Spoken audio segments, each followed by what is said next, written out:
आपके हेल्थ और फिटनेस का सीक्रेट आपके स्लीप में छुपा है। आज हम जानेंगे स्लीप के वो 4 स्टेजेस जो आपके बॉडी और माइंड दोनों पे डायरेक्ट इम्पैक्ट डालते हैं। वीडियो थोड़ी लंबी है पर बिलीव मी एंड तक देखोगे तो समझ आएगा कि एक अच्छी स्लीप आपके ओवरऑल हेल्थ के लिए कितनी इंपॉर्टेंट है। स्लीप साइकिल मेनली 4 स्टेजेस और 2 कैटेगरीज में डिवाइडेड है। NREM non rapid eye movement sleep और REM rapid eye movement sleep. NREM sleep में 3 स्टेजेस होते हैं। सबसे पहला स्टेज होता है लाइट स्लीप जो सिर्फ कुछ ही मिनट का होता है। इसमें हार्ट रेट स्लो होने लगता है, मसल्स रिलैक्स करते हैं और अगर इस स्टेज पे कोई आपको आके जगाए तो लगेगा जैसे कि आप अभी तक सोए नहीं थे। फिर आता है स्टेज 2 जिसमें बॉडी और ज्यादा रिलैक्स होने लगती है, ब्रेन वेव्स स्लो होती है और यहाँ स्लीप स्पिंडल्स और के कॉम्प्लेक्सेस बनते हैं जो ब्रेन को एक्सटर्नल नॉइज से प्रोटेक्ट करते हैं ताकि आपकी स्लीप डिस्टर्ब ना हो। अब आता है सबसे important stage, stage 3 deep sleep. इस स्टेज में बॉडी ग्रोथ हार्मोन रिलीज करती है। अगर आप जिम जाते हो या डेली किसी फिजिकल एक्टिविटी में इंडल्ज करते हो तो मसल रिकवरी और ग्रोथ के लिए डीप स्लीप बहुत इंपॉर्टेंट है। और फिर आता है स्टेज 4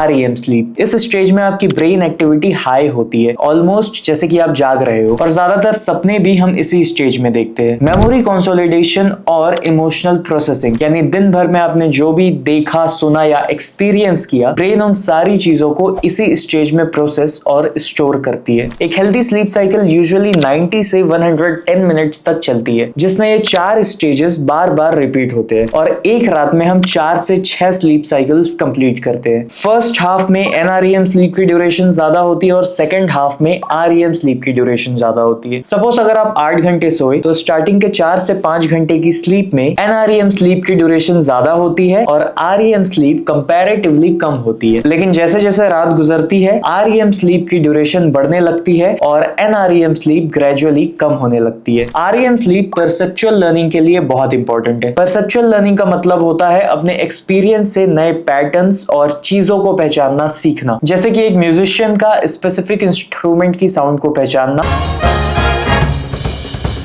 या एक शेफ का स्मेल से डिश के इंग्रेडिएंट्स को समझना। तो कुछ नया सीखने से पहले भी स्लीप इंपॉर्टेंट है और सीखने के बाद भी। स्लीप सिर्फ रेस्ट के लिए नहीं बल्कि रिकवरी और ब्रेन हेल्थ के लिए भी इंपॉर्टेंट है। तो अपने स्लीप को लाइटली मत लो, अपने रूटीन को इस तरह शेड्यूल करो कि 7 से 8 घंटे की नींद पूरी हो पाए। और अगर वीडियो यूजफुल लगी हो तो चैनल को फॉलो करना मत भूलना।